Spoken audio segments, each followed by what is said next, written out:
After 12 long years apart, my incredible transformation shocked them when they discovered my new life. Driving back into Maplewood, the town that once knew me as the star quarterback, the air was thick with disbelief. 12 years in Chicago had turned me into a polished man, tailored suits, and an expensive car could fool most into thinking I had it all. But as the familiar diner came into view, where greasy burgers still brought families together, I felt a tightness in my chest. Nostalgia crashed over me like a wave, pulling me under and revealing the truth. Beneath my shiny exterior, loneliness and regret festered as I stepped out of my car, the cool breeze teasing memories of laughter on summer nights. Through the park, a group of teenagers tossed a football. I smiled, remembering the days when the world felt limitless. But that warmth was quickly extinguished as I entered my childhood home. My father's weathered face greeted me with disappointment, his rigid stance echoing the emotional void of the past years. Conversations at dinner turned into awkward pauses. My mother sat silently, her features etched with worry and love. Each time I thought of reaching out, it felt as if the weight of my absence pressed against my chest. And then it happened. My father's biting words cut through the tension. "You come back after all these years, and this is what you choose to bring?" He spat, anger sparkling like ash in his eyes. My heart sank deeper. I traded everything for success, and in the process I abandoned the very people who loved me most. Before we continue, I need to let you know about something important that's happening. YouTube has been making changes to the system, and many people are losing notifications from channels they follow. If you're enjoying the content, hit that bell and mark all notifications so you don't miss the next videos. And if you can drop a like, it really helps me with reach. Seriously, it makes a difference. Oh, let me know in the comments where you're watching from. I'm always curious to know who's on the other side of the screen. Now let's continue. As the days passed, the haunting echoes of strained discussions loomed over our dinner table, leaving scars too raw to ignore. I saw my mother's tears and felt the chasm created by years of absence. My father's frustration nested inside me, a reminder of the dreams I had chased blindly, far from the roots that grounded me. Then chaos struck. A tornado ripped through Maplewood, leaving a path of destruction. My heart raced as I watched former teammates, neighbors, and strangers come together. Amidst the debris, a sense of urgency flooded my veins. I was no longer the high-flying businessman. I was a son, a brother, a part of this community that needed rebuilding. As I joined hands with old friends, the shared goal of restoring what was lost ignited something within me. I saw the community spirit I had forgotten, a power that could lift us from the ashes. With each nail driven and beam lifted, I realized rebuilding wasn't just about physical structures. It was about mending broken bonds. But would my efforts be enough to reclaim the trust and love I had taken for granted? As the wind settled, I stood in the eye of the storm, knowing my journey toward redemption had just begun. The question lingered in the air like the calm after chaos. Had I finally transformed enough to earn back what I thought was long lost? The next morning, I woke to the sound of chainsaws and heavy machinery. The air was thick with the smell of fresh-cut wood and determination. Maplewood had been jolted back to life. I threw on a pair of old jeans and a worn-out t-shirt. I could already feel the desperate energy of the community pulling me away from my past and into something brighter. As I drove down familiar streets, the scars of the tornado were evident. Roofs caved in, trees uprooted like they were pulled from their very foundations. It all felt surreal. I rounded the corner and saw a group of familiar faces from my high school days. Faces I hadn't seen in over a decade. Mark, the guy who used to be my backup, was directing a crew while balancing a walkie-talkie on his shoulder. He looked up and caught my eye, and for a moment there was disbelief and then a slow nod. "Are you here to help or gawk?" he shouted with a smirk. I stepped out of the car, swallowing the bitter taste of shame that came with both my absence and rightful place in a world I'd long abandoned. "I'm here to help," I replied, my voice steady despite the nerves dancing in my stomach. "Good. We could use an extra pair of hands," he replied tersely, though the hint of warmth in his voice suggested hope. And just like that, I was swallowed up by the chaos of repair and rebuilding. We worked side by side, each task a physical challenge that pushed me to my limits. I hammered nails, lifted debris, and shared subtle jokes that felt like we were picking up right where we left off. With every swing of the hammer, I felt layers of distance peel away, not just between the people but also within myself. During lunch break, We gathered around an old picnic table under a tree that still stood tall despite losing a few branches. It was a brief moment of relief amidst the overwhelming chaos. Laughter erupted as stories of old plays and misadventures floated into the air, weaving a tapestry of shared memories. I joined in, laughing louder than I thought I could, relief washing over me. But later that afternoon, as we cleared away broken furniture from a local cafe, my heart sank when I saw Mrs. Thompson, the owner. Her eyes told a different story. They glistened with gratitude, but behind that lay a deep sadness. She'd lost everything. As she approached, I braced myself for a confrontation I had long feared. "You came back," she said, trembling slightly. "Why now, Carson? After all these years?" The question hung in the air, heavy and questioning. My throat tightened. Did I even know the answer? I wanted to say something profound, something that would explain how I finally understood the importance of home, but the words escaped me. "I am here to make things right," I managed. Her gaze softened and I saw the flicker of hope in her eyes, a real chance to rebuild what I had damaged. As night fell, we gathered around a fire outside, sharing food and stories. The flickering flames painted shadows of reconnecting friendships, but deep down, I still felt the weight of unfinished business.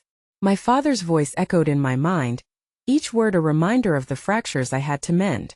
I looked around at those who stood beside me, but I knew I still had a long way to go before I could face my father again. Would he see this transformation in me, or would the past hold him captive? The question loomed, and I felt the urgency returning. The next day was promised to be even busier. As I lay down, sleep evaded me, thoughts swirling. Just when I thought I had started to piece everything back together, something unexpected tugged at me. What if the storm had only revealed the surface of a deeper disaster waiting to unravel? Would my efforts truly transform not just the town but also mend the broken hearts among us? Would I emerge as the man I wanted to be? Or would my past keep haunting me? The dawn would arrive soon, and with it the pressure of revelation. Would I have the courage to face what lay ahead? The sun broke through the horizon, pouring a golden light over Maplewood. I blinked awake, feeling the pull of urgency in the pit of my stomach. Today would bring new challenges and hidden truths. After a quick breakfast, I made my way to the community center, my heart pounding as I approached. The building had transformed into a makeshift hub for those affected by the tornado. People were pouring in and out, sharing supplies, offering a shoulder to cry on. It felt like a heart pulsing with renewed life. As I entered, the familiar faces of friends and neighbors surrounded me, their voices buzzing with determination. Mark was coordinating volunteers at the front desk, a slight crease forming on his brow as he scanned the chaotic room. His eyes met mine. A mixture of relief and purpose washed over his face. "Good to see you again," he said, handing me a clipboard. "People need medical checks, food distribution, and there's a family down the block who needs immediate help. Think you can handle it?" I nodded. It was my chance to really dive in, not just as a helper but as part of this community. I could feel the weight of my past lifting little by little. I paired up with Jenna, a classmate from high school who had once been a close friend. Her smile was the sunlight I needed. "Let us start with the Johnsons," she said, grabbing an emergency kit and leading the way. The Johnson family had lived a few houses down from mine. I remembered their laughter that echoed through the neighborhood. Now, as we arrived at their home, their silence felt like a wound. The door creaked open, revealing Mrs. Johnson's weary face. "Oh, Carson," she murmured, surprise flashing in her eyes. The warmth of her smile mingled with sorrow, an echo of the past. "We're here to help," I said softly, pushing through the awkwardness. "What do you need?" She stepped aside, her eyes no longer just holding pain but a glimmer of gratitude. We set to work, organizing what remained in their home. As we sorted through family photos and memories, a wave of emotion swept over me. I could see how the tornado hadn't just taken their house but had shredded their hopes. Mrs. Johnson spoke quietly about rebuilding, her voice shaking. "Life can be cruel but we'll manage." "We always do," she said, determination creeping back into her tone. For the first time I felt the urge to share my own story, the burden I had carried all these years. I wanted them to know they weren't alone. "Your strength inspires me, Mrs. Johnson," I said, feeling the words solidify my newfound resolve. "I've been lost for so long. Seeing this community come together makes me want to grow better, like you." She met my gaze, a spark igniting. "Sometimes it takes a storm for us to see the truth of who we are," she replied, a hint of pride in her voice. As we continued to sort through the rubble, laughter began to flow through the air outside.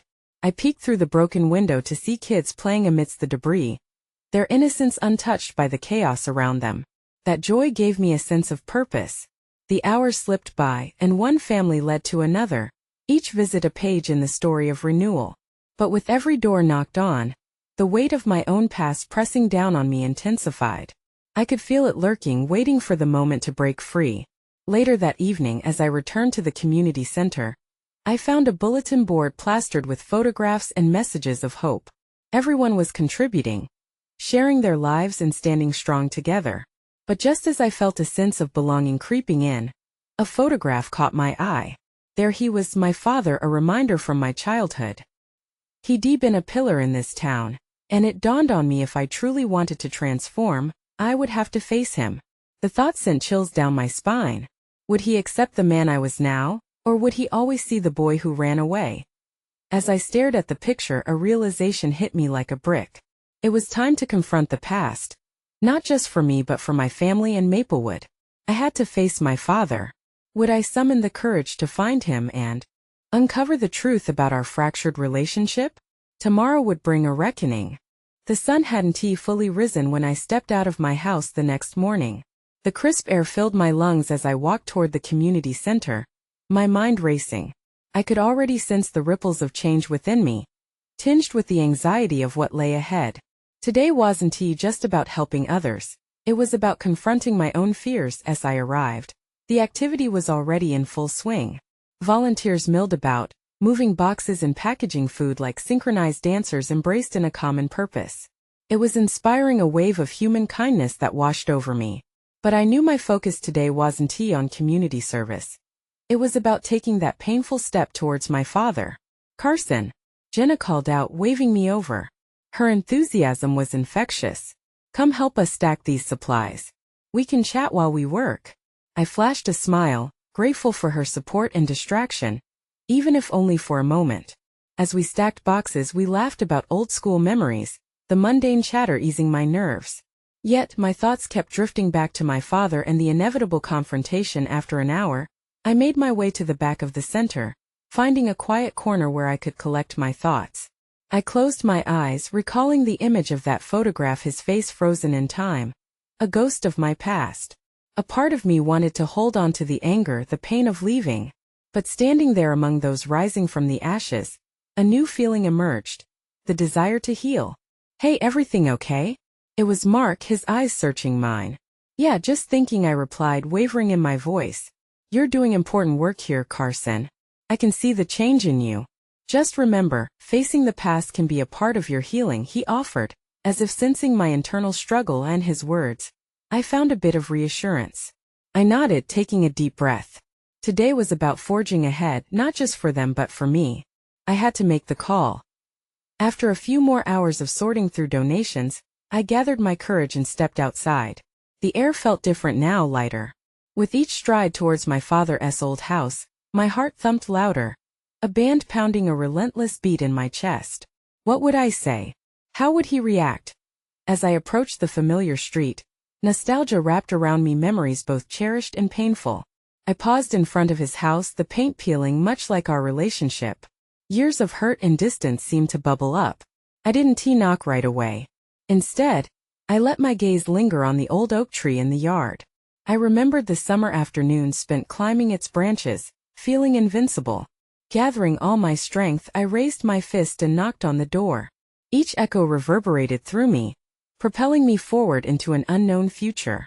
Moments passed, each second stretching beyond my belief, until finally, the door creaked open. There he stood, my father, older, perhaps more vulnerable, but unmistakably him. His eyes widened in surprise, and within that gaze, I saw a flood of emotions. Shock, confusion, a hint of hope. What are you doing here?" he stammered, his voice carrying the weight of years lost. I took a breath, the air thick with anticipation. "Dad, we need to talk." Would this encounter lead to the connection I longed for? Or would it drive the chasm between us even deeper? Tomorrow I would uncover whether the past could be reconciled, and what it truly meant to forgive and be forgiven. The silence between us stretched, a bridge made of thin air, ready to snap. I searched his face for any sign, any clue that we could find some common ground. But for a moment, I felt like a stranger in front of him. "Carson, is that really you?" he whispered, his voice trembling. I nodded, the lump in my throat making it hard to speak. "Yeah, it's me." My voice barely rose above a whisper as I fought to hold back the floodgate of emotions. "I wanted to see you," he stepped back, allowing me into the house. The familiar scent of aged wood and dust stirred memories from the past, both sweet and bitter. I found myself in the living room, the same room where we shared family meals and terrible disagreements. It felt heavy with weight, but also charged with possibility. "Why now?" he asked, his voice laced with hesitation as he leaned against the doorframe. "Why after all this time?" "Because I'm tired of pretending everything is fine." The words rushed out before I could second-guess them. "I've changed. I want to understand. I need to know why you left, why we drifted apart." For an instant I saw pain flash across his eyes. Memories of his own, ones I couldn't even begin to fathom. "Carson," he started, but it hung in the air unfinished. "Dad," I interrupted, forcing myself to maintain eye contact. "I want to hear it all, even if it hurts. I can't carry this weight anymore." He sighed heavily as he wandered over to the couch and dropped into it like a marionette with cut strings. "You were just a kid, I didn't think you could understand." "I'm not a kid anymore," I cried, frustration bubbling up. "I've made mistakes. I've grown. Don't you see I'm here to make sense of our past? I need to know why you chose to be absent." Taking a deep breath, he seemed to shrink a little. "It was complicated, son. I thought leaving was best for you, to spare you from my struggles." "Your struggles? You never gave me a chance." "Maybe I didn't," he admitted, a mix of anger and regret simmering just beneath the surface. I could see his walls starting to crack. But it was so hard, I didn't know how to face it all. Emotions warred in me. This wasn't the end of the exchange I had hoped for. But maybe, just maybe, it was the start of something else. An uneasy truce, an opening for dialogue. "I want us to talk about the past, Dad, about what you hid. I need to understand why you thought leaving was the answer." He rubbed his temples as if battling a migraine, clearly overwhelmed. "It's not that simple, anything worth having isn't simple," I replied, my heart racing. I felt the walls between us beginning to quake. Then came the silence again, thick and heavy. I could almost hear the distant echoes of time when he would read to me or hold my hand. Could I really open that door again? "Let us take this one step at a time," he finally said. His voice softer now, weary but tentative. "If you're willing to listen, I'll try to explain." He was offering a lifeline, and something in me stirred. This could be my chance, our chance. As the weight of unspoken words hung between us, I felt that maybe this was my moment to unfold the past, to heal not just for myself, but for him too. But then the phone rang, a cynical reminder that real life was still out there. "Excuse me," my father said, half rising. "I need to get that." I nodded, the sense of urgency creeping back in again. As he stepped away to grab the call, I felt a rush of dread. Was this our opportunity slipping through our fingers? Would the conversation we'd just begun be interrupted? Or would it lead to something deeper? As I sat there, I wondered if it was possible to find peace in the chaos we had created. Tomorrow I would find out. The moment my father stepped away to answer the phone, the familiar unease returned, pressing down on me. I fidgeted on the edge of the couch, my mind racing. What if he didn't come back? What if the conversation we had just begun faded into nothingness, swallowed by his work commitments, or worse, by his own reluctance? The ringtone faded into static, and I could hear him murmuring into the receiver, his tone professional. I shouldn't eavesdrop, but I strained to hear, wishing to catch a hint of his emotions. I imagined he was talking about bills or repairs, mundane things that felt so trivial in this moment. My heart ached at the thought that those trivialities could interrupt our long-awaited connection. The seconds dragged by, and with each one the knot in my stomach tightened. Memories flooded back, the countless nights I had waited for him to come home, thinking each time would be different. My mind flicked through childhood snapshots, happy moments overshadowed by silent goodbyes. Finally he returned, his face drawn and serious. "Sorry about that," he said, settling back down beside me. "Now where were we?" I wanted to know about everything. The divorce, the money problems, the loneliness. Why you made the choice to leave. He looked away, running a hand through his hair. It's going to be a lot to unpack. I can take it, I insisted, desperation creeping into my voice. I need to know. Please. He took a deep breath, as if preparing to leap into unknown waters. I was overwhelmed. Your mother and we fought constantly. Nothing felt stable. I thought if I left, you would be better off away from the battles and the chaos. Did you ever think I needed you, Dad? His eyes met mine, filled with a combination of regret and sorrow. Of course I did. I thought about you every day. But I didn't know how to be the father you needed. I didn't know how to fix what was broken. As he spoke, a quiet anger flickered within me. It was mixed with sadness, memories of birthdays spent without him, milestones he missed. You can't fix what you ran from. I know that now, he murmured, anguish cracking his voice. It took me a long time to understand that escaping didn't heal anything. It only made it worse. The air hung heavy with unspoken confessions, both of us feeling the weight of our losses. I wanted to scream and cry, but deep down, I recognized we were both broken pieces trying to make sense of what had shattered us. I hated missing you, I confessed, tears threatening to spill over. The void was unbearable. I never wanted you to feel that way, he replied, his voice softening. If only I had been stronger, his words struck a chord. Maybe we both needed to be stronger. But all this time I believed it was just me who had to carry the burden. He fell silent, clearly processing. My heart raced, hoping he would realize that this moment could be a turning point for us both. Do you think we can ever fix this? He finally asked, vulnerability cracking through his defenses. We have to try, I said, determination rising within me.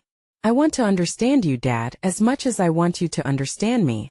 We were at the edge of something new and terrifying, ready to bridge the gap of years spent apart. I took a tentative step closer, as if moving toward the edge of a precipice, but just as I felt that glimpse of hope, an unexpected sound shattered the moment. Something crashed from the kitchen. What was that? I exclaimed. The fragile bond we started to forge. Suddenly feeling fragile again, he shot up, eyes wide with concern. Stay here, he ordered as he hurried toward the noise. It felt like another barrier was being raised. Just as we were starting to collide back into each other's lives, I took a deep breath, willing the urge to follow him away. Could we navigate whatever this was? Heavy footsteps echoed before he called out, Carson, come here. Every beat of my heart hammered with uncertainty as I sprang to my feet. What if this was yet another surprise that could fracture the fragile moment we had begun to rebuild? Just as I reached the kitchen threshold, I braced myself for what lay ahead. The truth felt poised to reveal itself, but was I ready for the reality that could unfold? The scene in the kitchen was chaotic. My dad stood there, eyes wide as he assessed the mess. A pot had toppled off the counter, its contents splattered across the floor. Sauce dripped from the edge of the countertop, pooling in sticky puddles. It felt surreal, the noise of the crash still echoing in my ears as I stepped in. Dad, what happened? I asked, nervousness creeping into my tone. The moment we had been building, one filled with heartache and possibility, now felt overshadowed by this small disaster. I was just checking on dinner, he replied, a hint of embarrassment mixed with his concern. He bent to scoop up the fallen pot, but the mess seemed to further complicate the atmosphere of our fragile reunion. I knelt beside him, instinctually reaching for the spilled contents. Here, let me help. As our hands brushed against each other, I felt a connection, the warmth of shared purpose. His gaze flicked back to me, a smile breaking through the tension. You don't have to do this. I got it.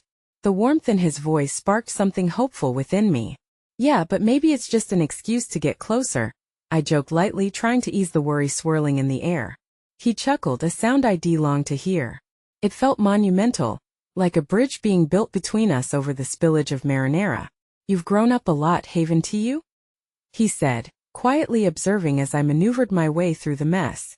The words stung, a mixture of pride and the heaviness of time spent apart. Yeah, well, I've had to, I replied, pausing to meet his gaze. It's been a journey. He nodded, his expression serious once more. I know it hasn't been easy. I wish. Don't, I interrupted, not wanting him to dwell on the past. Let us just focus on now. We can still mend things, right? As we cleaned, our movements synchronized, I felt something shift. The kitchen transformed from a space of chaos to one filled with a tentative connection. I wanted to hear more about the fears he had, about the loneliness he felt. I realized a lot about myself in these years, I admitted, grabbing a cloth to wipe up the sauce. I had to. I found out I'm stronger than I thought. His eyes glimmered with something I couldn't quite read, admiration perhaps. That is good to hear. I wish I had known that. I wish I could have seen you grow. And I wish you had been there, Dad, I replied, taking a breath to steady my voice before it cracked.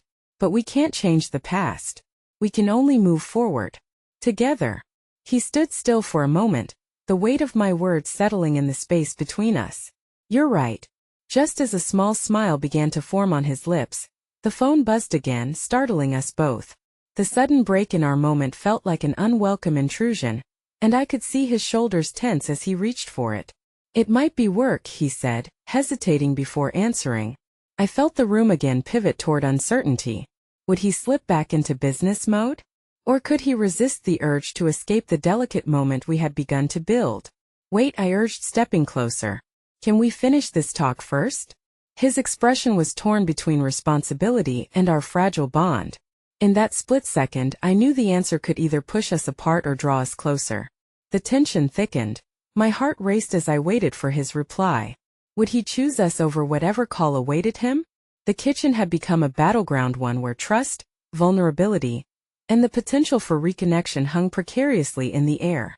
The ringing continued, punctuating the silence, growing louder as the seconds passed. What would he say? What choice would he make? The answer felt like it could change everything between us. He hesitated, phone in hand, glancing between the screen and me. My heart thumped louder, drowning out the ringing. I could almost see the gears in his head turning. Dad, I said softly, hoping to keep his focus. I really need you right now. For a split second I thought he would answer. His brow furrowed, weighing the importance of whatever awaited him on that screen against this moment we had just dissected. But then, with a heavy exhale, he brushed his thumb across the phone's screen.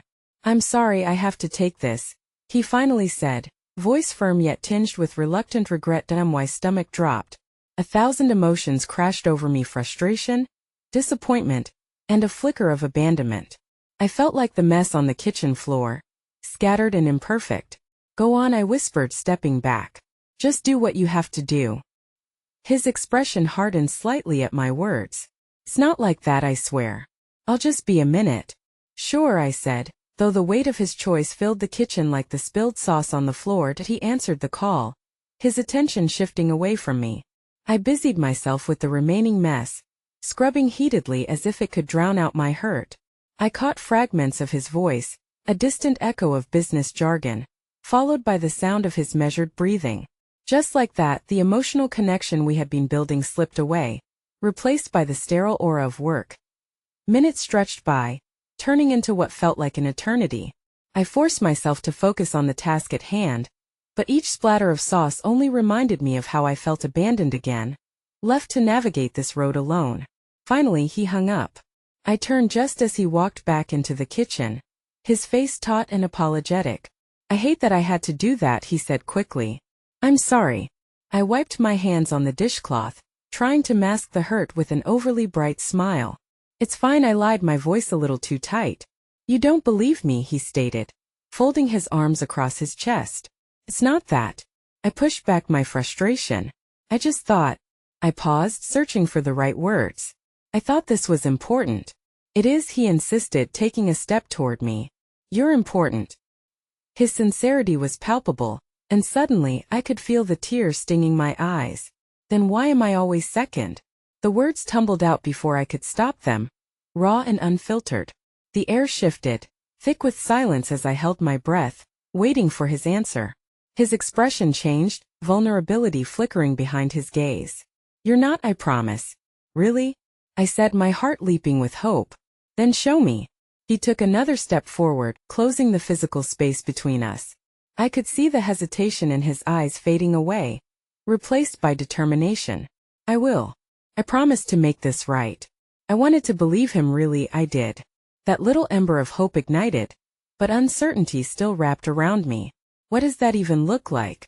I don't know, he admitted, scratching his head. But we can find out together. One step at a time. There we stood, facing each other in the kitchen that had transformed from a battlefield to a place of possibility.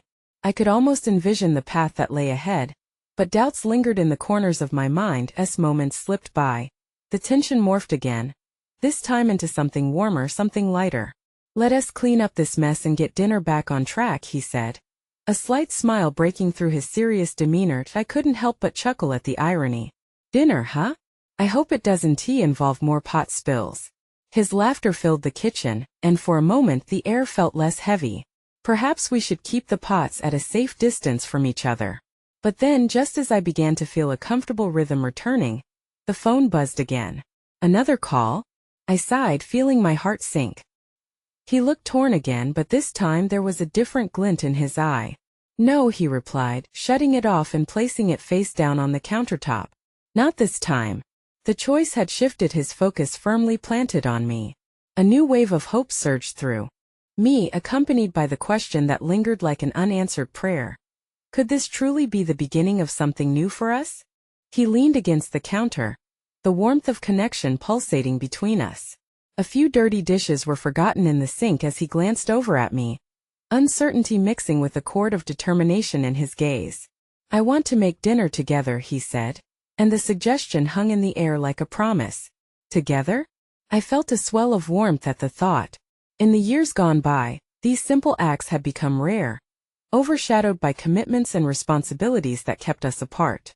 "Are you serious?" I asked, a spark of disbelief in my voice. "Absolutely," he replied, a grin spreading across his face. "Let us cook. Just us." Curiosity twinkled in my heart as I reached for the apron hanging by the door. "Then I guess we need to stop dodging the mess first." We dove into the task, chopping vegetables and stirring pots, the steam surrounding us feeling less stifling than before. With every slice of the knife and every gentle stir, our conversations meandered from casual small talk to deeper musings of dreams and regrets. "Do you remember that summer when we tried to make the best burgers?" he asked, laughter bubbling from his lips. "How could I forget?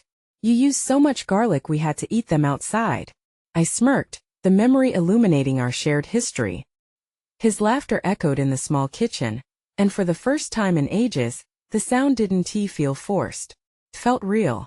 We shared stories, allowing the latent memories to bridge the gap that had widened between us over the years. But as we whipped the ingredients together, the phone buzzed yet again beside him.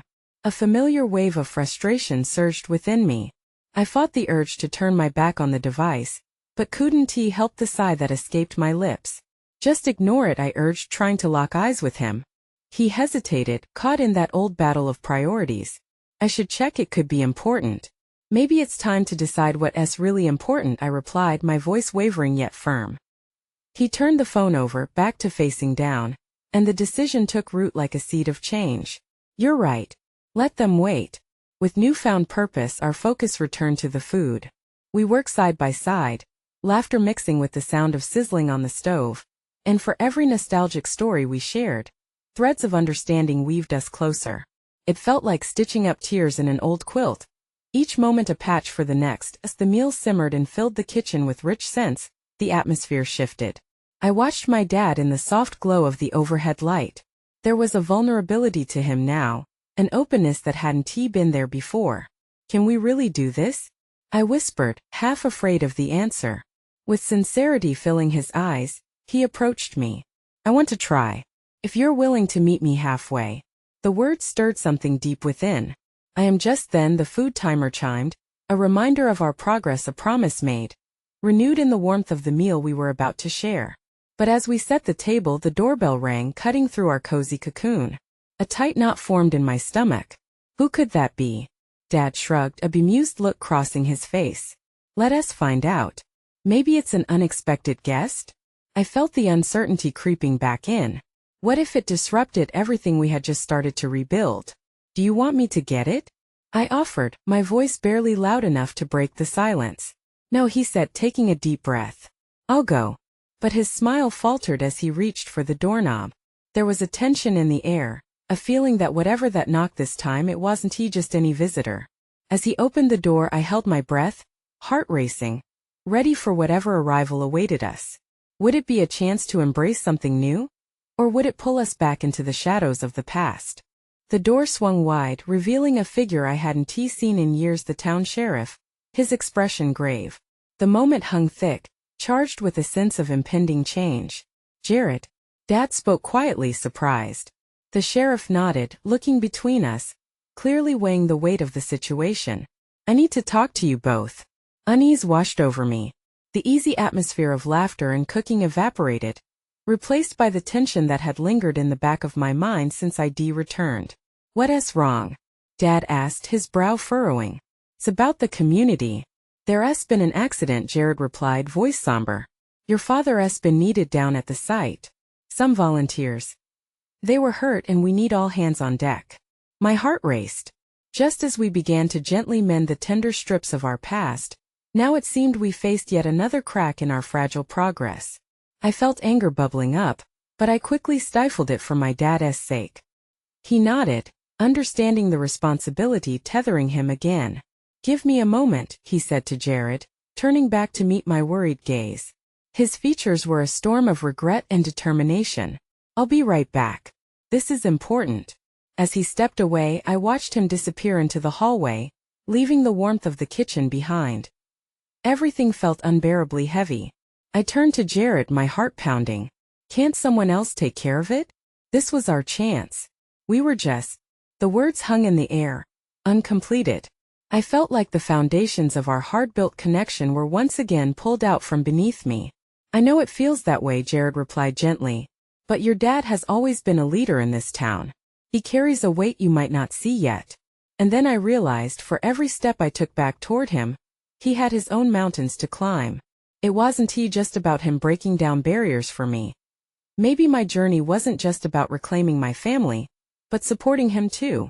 I glanced down the hallway, instinctively knowing he needed me now, even if he didn't realize it yet. The fire had ignited within me. I wasn't just going to wait here for things to fall apart again. I had come this far. I wasn't about to give up. "Can you drive me to the site?" I asked Jared, urgency in my voice. "I want to help too." He hesitated but then nodded. "All right, get your shoes." I moved quickly, adrenaline pushing me. A few minutes later, the three of us, with all of Maplewood's hopes and struggles woven into this pivotal moment, were driving toward the chaos. As we arrived at the site, sirens continued wailing. Timbers jutted at strange angles, bathed in the slanting glow of the early evening light, giving it an eerie, surreal quality. Volunteers bustled about, bravely digging through the rubble. Before I even stepped out of the vehicle, I found Dad's gaze across the chaos. He looked back at me with a mixture of appreciation and worry. "You didn't have to," he murmured. "Yeah, but I wanted to," I replied, already feeling the sense of purpose surge within me. As we joined the others, laboring side by side, something began to shift. With every push and pull, it was as if the air buzzed around us, healing, rebuilding, moving forward. By the end of the day, dirt-streaked and exhausted, we paused. I caught glimpses of joy and sorrow intermingling in the eyes surrounded by me. "Thank you for being here," Dad said earnestly as the crowd began to disperse. I could see how this chaos connected us back to a sense of purpose. "I'm grateful for what you've shown me. And I appreciate you stepping up," I replied, feeling the stirrings of that bond, one that had begun anew from not only my journey but his as well. That night, as we returned home, the stars shimmered brightly overhead, each point of light reflecting hope.